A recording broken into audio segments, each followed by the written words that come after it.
My name is Mike, and for 8 years I coached my son to throw a spiral before I ever thought to ask why his blood type didn't match mine on a hospital form.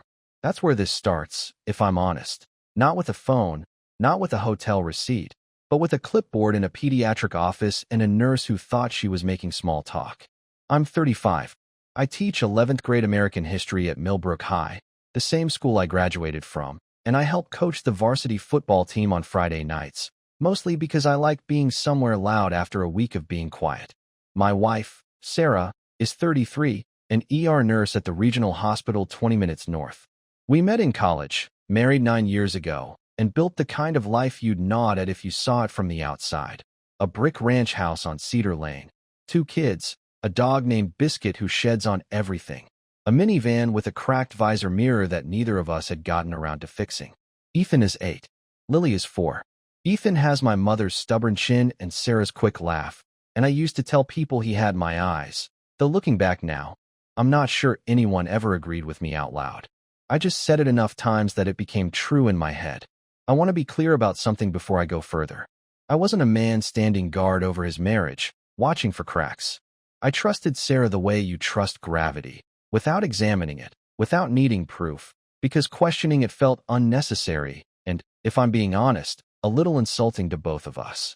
That trust is not something I regret, but I've learned since then that trust without attention isn't really trust. It's just comfort wearing trust clothes. We were fine. Not electric. Not the way we'd been in our 20s, but fine. The kind of fine that comes from 2 working schedules, 2 kids' soccer practices, and a house that always needed one more thing fixed before either of us had the energy to talk about anything that mattered. Sarah had been working more doubles that year. I told myself it was for the overtime pay, for the kitchen renovation we kept talking about and never starting. If you've ever been in a marriage that felt steady from the inside, not passionate, just steady, you know how easy it is to mistake steady for safe. I did. For 8 years I did. The moment that cracked it open wasn't dramatic. There was no slammed door, no perfume on a collar. It was a Tuesday afternoon in March, and I'd taken Ethan in for a school-required physical because Sarah had a shift she couldn't move. The nurse, a woman named Donna who'd worked in that office for 20 years and had zero reason to think twice about what she was saying, was updating his chart and mentioned, almost as an aside, that his blood type, O-negative, was unusual, especially with 2 A-positive parents. She said it the way you'd comment on the weather. Then she moved on to his height and weight like it hadn't been the most significant sentence anyone had said to me in a decade. I sat there in that little exam room with my son swinging his legs off the paper-covered table, and I remember the specific stupidity of my first thought. That's probably a typo. I didn't ask Donna to double-check. I didn't say anything to Ethan. I drove him home, made him a grilled cheese, and stood at the kitchen counter for a long time after he went to watch cartoons, staring at nothing, running blood-type genetics through my head like I was back in a college biology class I'd taken 15 years earlier and barely remembered. 2 A-positive parents. I was A-positive. I knew that from donating blood in high school. Sarah was A-positive too. She told me years ago, the same casual way people mention their astrological sign. An O-negative doesn't come from 2 A-positive parents unless something in that sentence wasn't true. I want to stop here for a second, because if you've ever stood in your own kitchen holding a fact you didn't ask for, turning it over and over hoping it'll rearrange itself into something easier to carry, you know exactly what that felt like. Not rage yet. Not even fear yet. Just a strange, cold stillness, like the room had quietly changed temperature and nobody else had noticed. I told myself there were explanations. Maybe I had the genetics wrong. Maybe Sarah's blood type was recorded incorrectly on some old form. Maybe, and this is the one I kept circling back to, because it was the only one that let me keep breathing normally. Maybe it just didn't mean what I thought it meant. That night, Sarah came home a little after 11, still in scrubs, smelling like hospital soap, and kissed the top of my head where I sat pretending to grade papers at the kitchen table. She asked how Ethan's appointment went. I told her fine. Healthy. Growing like a weed. I didn't ask her blood type again. I didn't mention Donna, or the chart, or the quiet math I'd been doing all afternoon. I told myself I'd bring it up when I had more information, when I wasn't so tired, when it wasn't nearly midnight, and she had a 12-hour shift again in the morning. That was the first lie I told that year. Not to her. To myself. I went to bed next to my wife of 9 years with a question sitting in my chest like a stone, and I let her fall asleep first, the way I always did, listening to her breathing even out, telling myself I'd figure it out tomorrow. I didn't know it yet, but that grilled cheese afternoon wasn't the last ordinary day I'd have in that house. It was closer to the first day of the last month I'd spend not knowing. I want to tell you that I confronted Sarah the next morning, that I sat her down over coffee and asked the question I'd carried to bed with me. I didn't. I made pancakes, packed Lily's lunch, and drove Ethan to school like every other day, because that's who I am. A man who needs a full deck of facts before he'll play a single card, even when some part of him already knows what the hand looks like. If you've ever told yourself you were waiting for the right moment to ask something you were actually just afraid to ask, you already know how that month went for me. Millbrook is small enough that everybody's life brushes up against everybody else's. My best friend since middle school, Dave Coretti, ran the hardware store on Main Street and had been at our wedding, at both kids' baptisms, at every Thanksgiving for a decade. Dave had a way of noticing things before I did. He'd mentioned once, months earlier, almost joking, that Sarah seemed somewhere else lately when the three of us grabbed pizza. I'd laughed it off, told him she was just tired from the ER. He'd shrugged and let it go, the way you do when it's not your marriage. I started noticing things I couldn't unnotice. Small things. Sarah had always left her phone face up on the counter, screen lighting up with hospital group texts and grocery reminders and her sister's memes. Sometime that spring, without either of us saying anything about it, she started leaving it face down. I told myself it was a coincidence, a habit, nothing more. People change small things all the time for no reason. She'd also picked up more shifts with a coworker named Rachel Voss, a travel nurse who'd rotated into the ER the previous fall. Sarah talked about Rachel constantly that spring, Rachel's opinions on hospital politics, Rachel's terrible taste in men, Rachel covering for her when she needed to leave early. I liked hearing it, honestly. Sarah hadn't had a close work friend in years, and it was good to see her animated about something outside the house. I didn't think to ask why so many of her quick errands now seemed to route through Rachel's schedule instead of her own. I didn't ask about the blood type either. Weeks went by. I told myself I'd bring it up when things settled down, and things never settle down when you have 2 kids and 2 full-time jobs. There's always a reason to wait one more day. But the question didn't go away. It just moved underground, the way a fire does when you think you've put it out, but it's still burning through the roots. I started doing things I wasn't proud of. I looked up Ethan's old newborn paperwork in the file cabinet in the garage, telling myself I was organizing.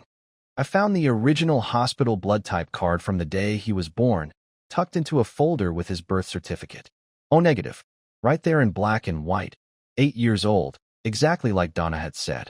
I sat on the garage floor with that folder in my lap for longer than I want to admit. Some of you already know this part of the story, the part where you find out something is real, and instead of doing anything about it, you fold the paper back up, put it exactly where you found it, and go back inside to help your daughter with a puzzle. Not because you're stupid, because for one more evening, you want to be a man whose life still makes sense. I want to be fair to Sarah here, because it would be easy to make her into someone she wasn't yet, in my head, that spring. She was still my wife in every way that showed. She still made Ethan's lunch with the crusts cut off exactly how he liked. She still fell asleep some nights with her hand resting on my chest, the way she had for years. If something was wrong in her, it wasn't visible in the ordinary hours of our life. Only in the seams, if you knew to look for them, which I didn't yet, not really. She told me, much later, what those weeks actually looked like from her side. This is what she was living through, though I had no idea at the time. I remember standing in the supply closet at work, my hands shaking a little, telling myself this was the last time. I told myself that before. I kept thinking about the version of my life I used to have, before Ethan, before the mortgage, before I became somebody's wife and somebody's mom and stopped being anybody's first choice for anything. It wasn't about Mike. Mike was good to me. It was about a version of me I thought had disappeared, and for an hour at a time, someone made me feel like she hadn't. That's what she told me. I knew none of it yet. All I had that spring was a hospital chart, a face-down phone, and a silence I kept mistaking for peace. The one moment that spring that should have told me more than it did happened on a Sunday. Sarah had a rare day off, and we took the kids to the county fair, funnel cake, a rickety Ferris wheel, Lily falling asleep in the stroller by 7. At one point, while I was in line for lemonade, I saw Sarah standing near the parking lot, phone pressed to her ear, turned slightly away from the crowd. She wasn't smiling. She was nodding, fast, the way people do when they're agreeing to something they don't want to agree to. When she saw me walking back with the drinks, she ended the call in half a second and slid the phone into her back pocket like it had burned her. "Work?" she said, before I'd even asked. I nodded. I didn't ask which coworker calls on a Sunday about a shift that isn't for 2 more days. I handed her the lemonade, and we walked back toward the kids, and I told myself, the way I'd told myself a dozen times that month, that I was imagining things, that a good marriage doesn't survive on suspicion, and I loved her too much to become a man who searched his wife's phone. I didn't know it then, but that phone call at the fair was the first thread of something that wouldn't fully unravel for another 2 months. And when it finally did, the fair, the funnel cake, even Lily's sleeping face in that stroller, would all look completely different in my memory. By June, I'd stopped calling it a coincidence in my own head, even if I still called it that out loud to Dave over beers on his back porch. "You ever think Sarah's been kind of distant?" I asked him one night, trying to sound casual, like I was asking about the Reds bullpen. Dave gave me a look I didn't like. "You're asking me that like you already know the answer." I told him about the phone, not the blood type. I still hadn't said that out loud to anyone, like naming it would make it permanent. Just the phone, face down now, always. Dave didn't say much. He just refilled my glass and said, "Talk to her, man. Don't sit on it." Dave had been divorced once, back in his 20s, and he had a way of saying things like that with the flat certainty of someone who'd learned it the hard way. I told him I would. I didn't. If you've ever had a friend hand you exactly the right advice at exactly the wrong time, advice you knew was true and still couldn't make yourself follow, you know why I nodded at Dave and then drove home and said nothing to my wife for another 3 weeks. The signs kept stacking, small enough that I could explain each one away individually, impossible to explain away altogether. Sarah started taking her phone into the bathroom when she showered. I told myself she was listening to a podcast.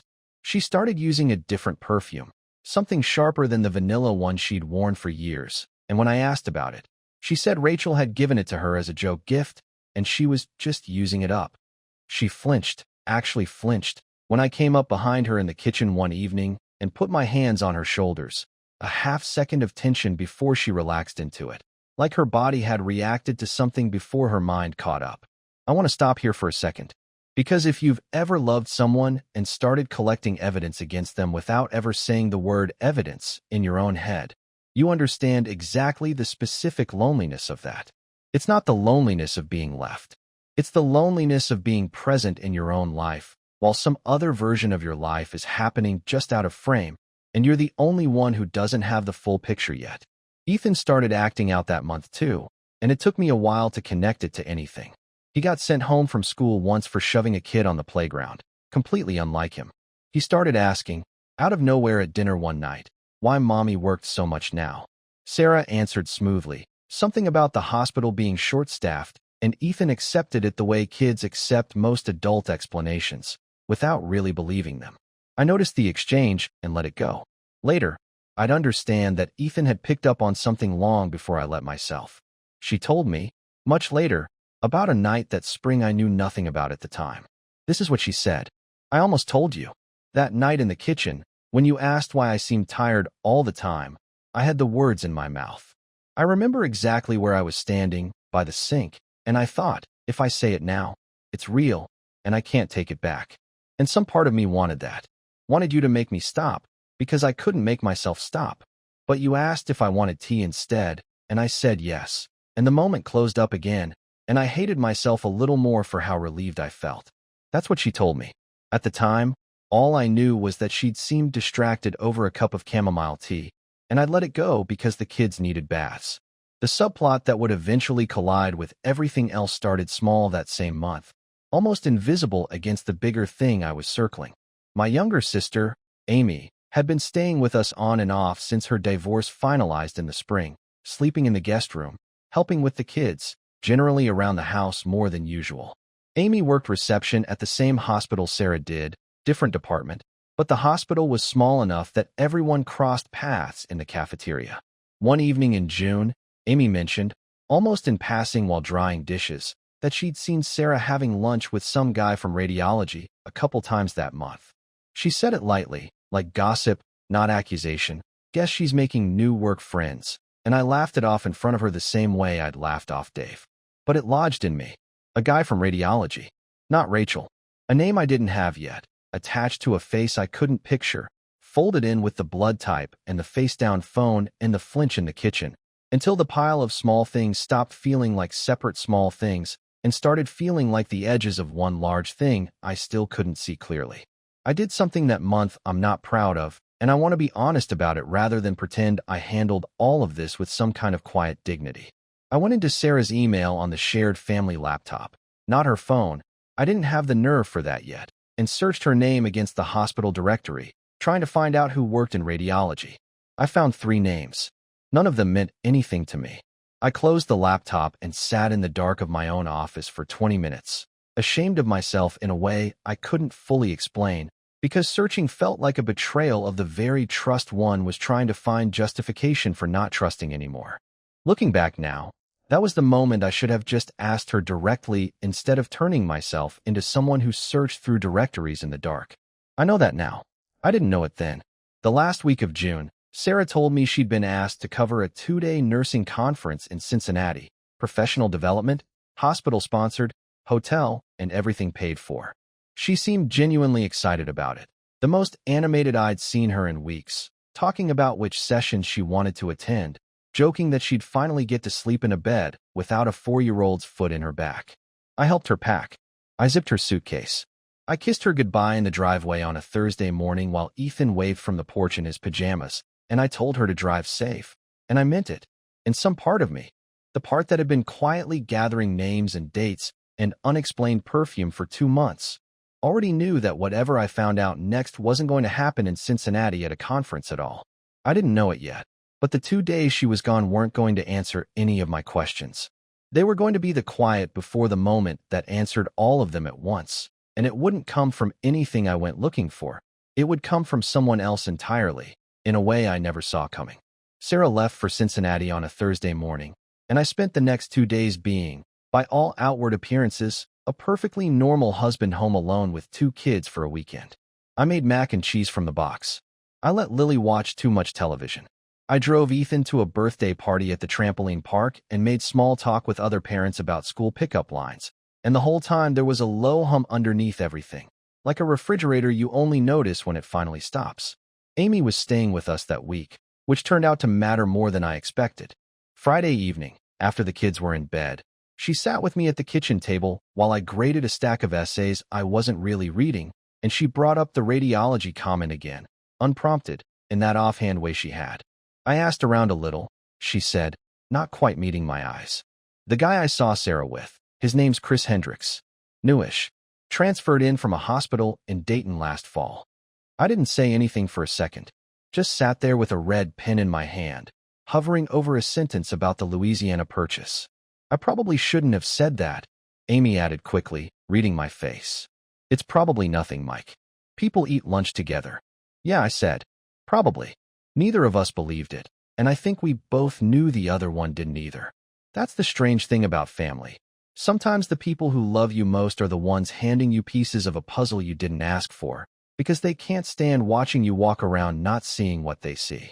I want to stop here for a second, because if you've ever had someone hand you a name, just a name, nothing else, and felt your whole understanding of your life quietly rearrange itself around it, you know there's no going back from that. Before Amy said Chris Hendricks, he was an abstraction, a shape I couldn't picture. After, he was a person, a real one, somewhere. Saturday, I called Sarah at the hotel, ostensibly to let Ethan tell her about the trampoline park. She sounded fine, tired, a little rushed, said the sessions were running long and she'd grab dinner with some of the nursing staff before an early session tomorrow. I asked, as casually as I could manage, who else was at the conference from her hospital. Just Rachel, she said. Everyone else is from around the state. I didn't say Chris Hendricks' name. I don't know why. Maybe I wanted to see if she'd say it first. She didn't. That night, once the kids were asleep, I did something I'd been circling for weeks and never quite let myself do. I opened the family shared photo album on my phone. Sarah and I had set it up 4 years earlier, back when Ethan started kindergarten, so both sets of grandparents could see school photos and holiday pictures without either of us having to text the same picture 6 times. It synced automatically from both our phones, quietly, in the background, the way these things do once you forget you turned them on. Nothing had come through all weekend. I checked it Saturday night out of a habit that had nothing to do with suspicion. I was looking for a picture of Ethan's tooth falling out that Sarah had promised to send my mother. I scrolled back through June, July, looking for the photo, and found nothing new since Thursday morning. I told myself that meant nothing. People turn off photo sync when their phone storage gets full. I put the phone on the nightstand and tried to sleep, and mostly failed, the way I'd been mostly failing to sleep for 2 months. I didn't know it yet, but somewhere in a hotel room 45 minutes away, a phone was about to do something its owner had completely forgotten it still did. And by the time I woke up on Sunday, the question I'd been circling for 2 months wouldn't be a question anymore. Sunday morning, I made pancakes again. It had become something of a ritual by then, the meal I reached for when I didn't know what else to do with my hands. And Lily was arguing with Ethan about whether Biscuit was allowed to have syrup when my phone buzzed on the counter with a notification I almost ignored. New photo added to family memories. I want to be honest about the half-second before I opened it. Some part of me knew. Not the details. I couldn't have told you what I was about to see, but some old, animal part of me went very still. The way you go still right before you step on something in the dark that you already suspect is broken glass. It was a photo of a hotel bathroom mirror. Sarah, in a robe, phone raised, catching her own reflection, and behind her, out of focus but unmistakably present, a man's arm draped across the unmade bed, a hand resting on a pillow that wasn't hers. The photo had synced automatically, the way it always had, the way neither of us had thought about in 4 years, because why would you think about something that's only ever shown you birthday cakes and Halloween costumes? I stood at my own kitchen counter with a spatula in one hand and my phone in the other, and Lily was still talking about Biscuit and the syrup, and Ethan was laughing at something on his tablet, and the whole ordinary Sunday morning kept moving around me while the center of my life quietly, silently, came apart. She told me, much later, about that exact moment from her side, the one she didn't know I'd already seen. I remember taking that picture and not even thinking about it, the way you don't think about breathing. I'd taken 100 selfies like that over the years, checking my hair, checking if I looked tired. I wasn't thinking about the album. I wasn't thinking about you at all in that second, and that's the part that still makes me sick. Not that I was careless, but that for one whole weekend, I had actually fully forgotten you existed. That's what she told me. I knew none of it in that moment. All I had was a blurry photograph and a hand on a pillow that wasn't mine, and a decision, forming fast and cold, about exactly how I was going to handle what I now knew for certain. I didn't call her. I didn't text her. I turned off the burner under the pancakes, told Ethan I needed 10 minutes, and walked out to the garage, where I sat in my car in the dark with the door down and screamed once, into my own hands, so the kids wouldn't hear it. Then I wiped my face, went back inside, finished making breakfast, and started planning exactly what I was going to say to my wife when she walked through that door on Sunday night. Because I already knew, sitting in that garage, that whatever conversation was coming wasn't going to be one where I asked her gently what was going on. Sarah got home a little after 7 Sunday night, rolling her suitcase through the front door with the particular brightness of someone who spent 2 days rehearsing how normal she's going to sound. Hey, sorry, traffic on 71 was brutal. I was standing in the kitchen. The kids were in the living room with a movie on, loud enough. I'd planned that part on purpose. Sit down, I said. Something in my voice stopped her mid-sentence, suitcase handle still in her hand. I watched her face do the thing I'd only ever seen it do once before, years earlier, when her father had a heart attack and she'd had to hear the news standing in a hospital hallway. A kind of instant, total recalibration, like her whole body was recounting everything she'd said in the last 5 minutes to see what she needed to take back. I didn't raise my voice. I want to be honest about that, because it would be easy to tell you I exploded, and I didn't. Not yet. I put my phone on the table, the photo still open, and turned it to face her. Who is he?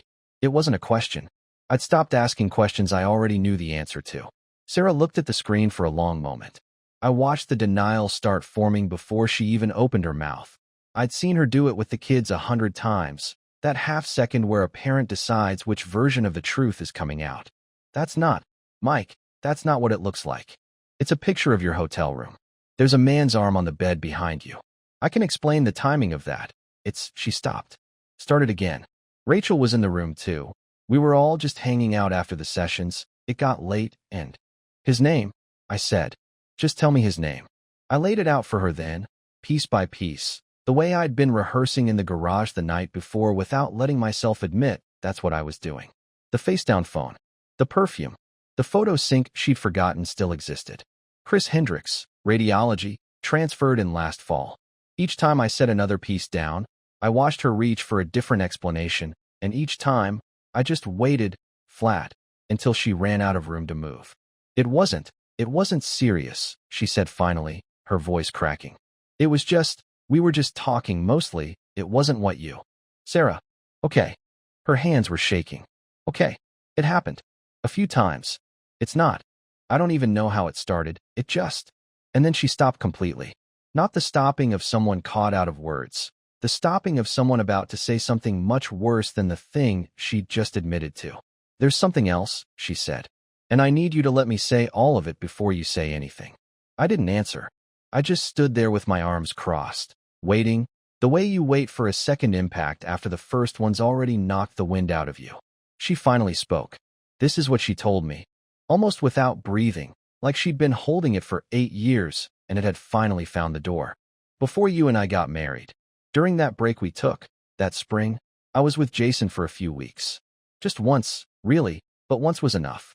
When we got back together, I found out I was pregnant a month later, and I told myself it was yours, because it made sense on the calendar, because I wanted it to be yours. I never took a test. I couldn't. I told myself not knowing was kinder than knowing, and every year it got harder to say anything, until it felt like the lie was bigger than the truth could ever fix. I stood there in my own kitchen and felt something drop out from under me that had nothing to do with a hotel room in Cincinnati. Chris Hendricks was awound. This was the floor. Ethan, I said. It wasn't a question either. She nodded, crying now, the composure she'd walked in with completely gone. I don't know for sure. I've never known for sure. I let you be his father, because you are his father, in every way that's ever mattered, and I was terrified that if I told you, I'd lose that. I'd lose both of you. I want to stop here for a second. Because if you've ever had one piece of bad news split open into something far worse while you were still standing in the wreckage of the first one, you know there's a very specific kind of quiet that follows. Not silence. Quiet. The kind where you can hear your own pulse. I thought about Donna's offhand comment in that exam room. I thought about 8 years of Saturday mornings throwing a football in the backyard, teaching him to tie his cleats, sitting up with him through a fever the night before his 6th birthday. None of that had become less true in the last 90 seconds. That was the strange, cruel part. He was still exactly as much mine as he'd been that morning. And somehow that made this worse, not better, because it meant she'd let me build 8 years on a foundation she'd known, the whole time, might not be real. How long have you known you were with him too? I said quietly, nodding at the phone still on the table. Was that before or after you decided not to tell me about Jason? After, she said. It wasn't. I wasn't looking for it. I was just so tired of carrying a secret I could never put down, and Chris made me feel like a version of me that didn't have to carry anything. I know how that sounds. It sounds, I said, like you found someone to lie to me with instead of just telling me the truth. She didn't have an answer for that. For the first time since she'd walked through the door, she didn't try to explain her way out of it. She just sat there, crying, smaller than I'd ever seen her. I looked at my phone, then at her, then toward the living room, where I could hear Lily's laugh over the movie, and Ethan, my son, whatever the truth turned out to be, arguing with the dog about popcorn.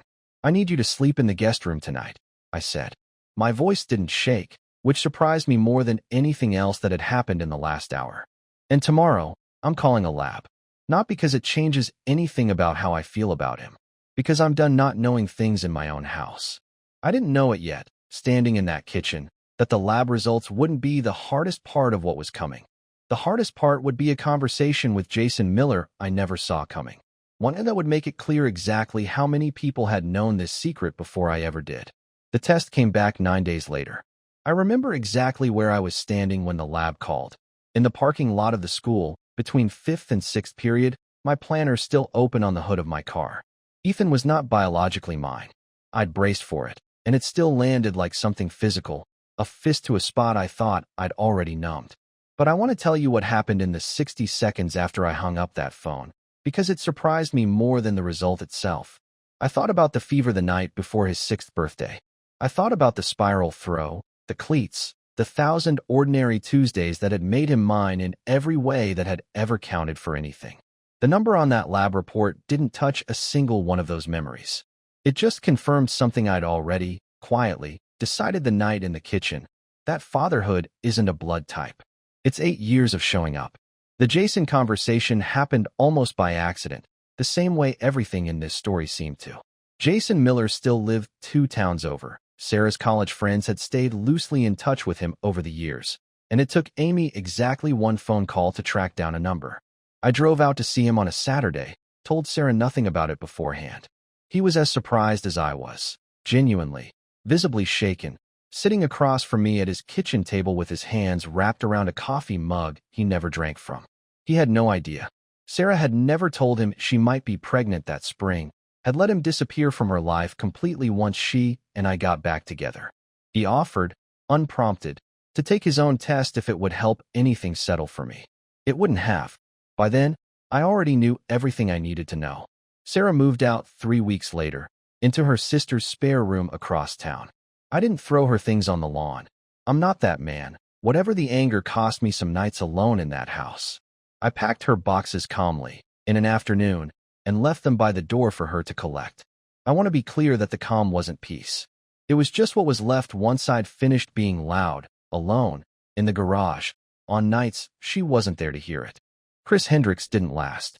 I heard through Amy, months later, secondhand and unconfirmed, but almost certainly true, that once the affair stopped being secret, once it had a name, a wrecked marriage, a custody arrangement attached to it, he transferred to a hospital in Indianapolis and stopped returning Sarah's calls within a matter of weeks.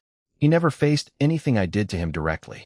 He just wasn't there anymore, the way certain people simply aren't, once the thing that made them interesting stops being hidden. The divorce took 8 months. I got the house on Cedar Lane. I got primary custody of both kids. Sarah didn't fight it. Not really. And I've never fully understood if that was grief or guilt or some private math about what she thought she deserved. Ethan calls me Dad. He will always call me Dad. I never told him about the test, and I never will unless he's an adult one day and asks me directly. Some truths are mine to carry, so he doesn't have to. I want to stop here one more time before I close this out. Because if you've ever had to decide what to do with a truth that could only hurt someone you loved and couldn't help anyone, you already understand why I made that choice, and I think most of you would have made it too.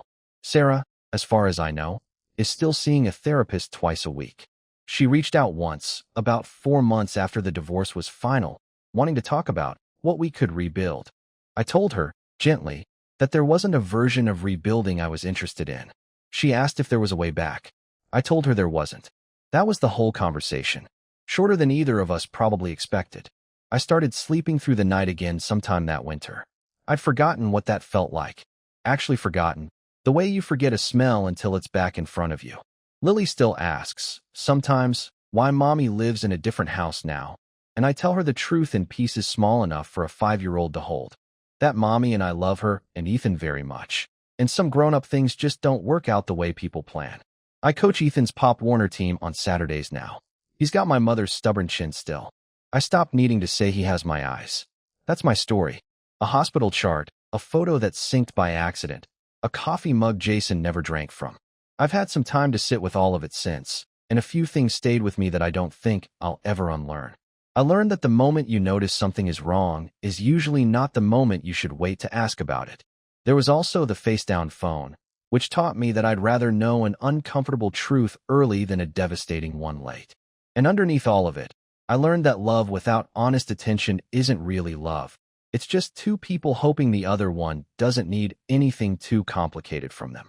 Have you ever had a stranger say one offhand sentence that quietly rearranged your whole life before you even understood what they told you? Thank you for staying with me through all of this. It wasn't an easy one to tell, even now. If any part of it felt familiar, I'd genuinely like to hear about it. So tell me in the comments. I read every one. See you in the next story.